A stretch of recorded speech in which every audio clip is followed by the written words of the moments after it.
going to tell that to my followers on Twitter. Tax reform and the revision of the Affordable Care Act, shouldn't that be bipartisan?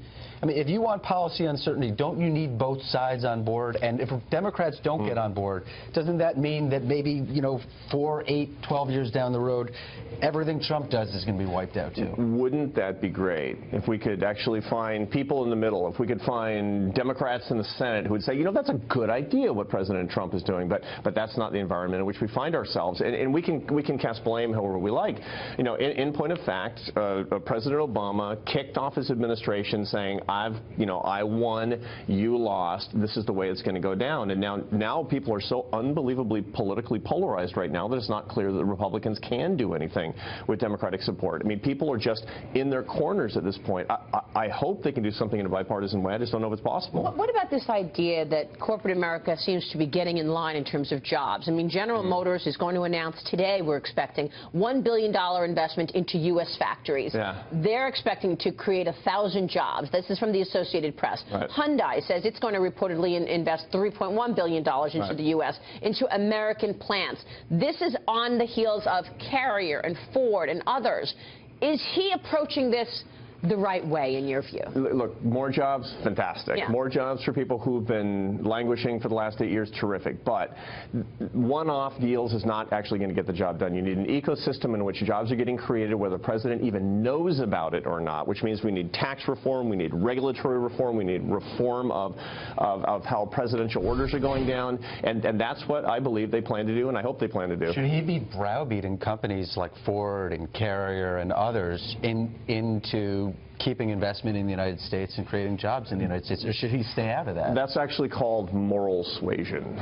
And for the longest time, that's actually been a good accompaniment to good policy, but it's not a substitute for good policy. If it's only browbeating company, if it's only moral suasion, and there's not the accompanying policies that bring jobs to the United States, that bring economic growth that's symmetric to the United States, then it won't be helpful. Don't conservative economists call that industrial policy? Well, they do if it's actually not, if it's not backed up with good policies. Here's the key thing. Industrial policy is a huge insult, by the way. We should point out it's an insult. It means government overreach, which is what we've had the last 8 years. Industrial policy, industrial policy. Industry and company matters. Yeah. Right. Right. No, it's government interference. That's exactly right. And if all Donald Trump were going to do was to browbeat individual companies into not moving their plants overseas, which, by the way, if he did that, then the little guys who are not visible would be going overseas as fast as they possibly could while the getting was still good. And he didn't back it up with a good policy to create the incentives for companies to stay and create jobs here, then we could probably put it in that category. I don't believe they're going to do that. Donald Trump was asked in that Wall Street Journal interview, and it's in a Jerry Seib column in the paper today, about the tweeting about individual companies,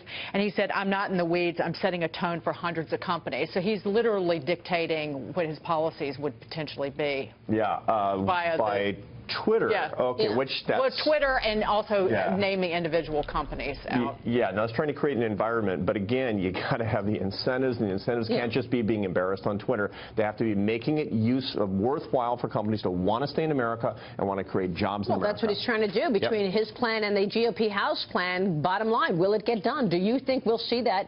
I mean, Grover Norquist just said on our show he thinks tax reform gets done within the first 6 months. Yeah. You know, tax reform is a big priority. I mean, the first thing we're going to actually probably see Donald Trump rolling back, erasing big parts of the Obama administration through rescinding presidential orders. Tax reform is a super high priority, and it's actually an easier thing to do than the ACA repeal. So I think the tax reform is going to happen. Paul Ryan and Kevin Brady are completely committed to it, and I think that they're mostly together with the incoming Trump administration.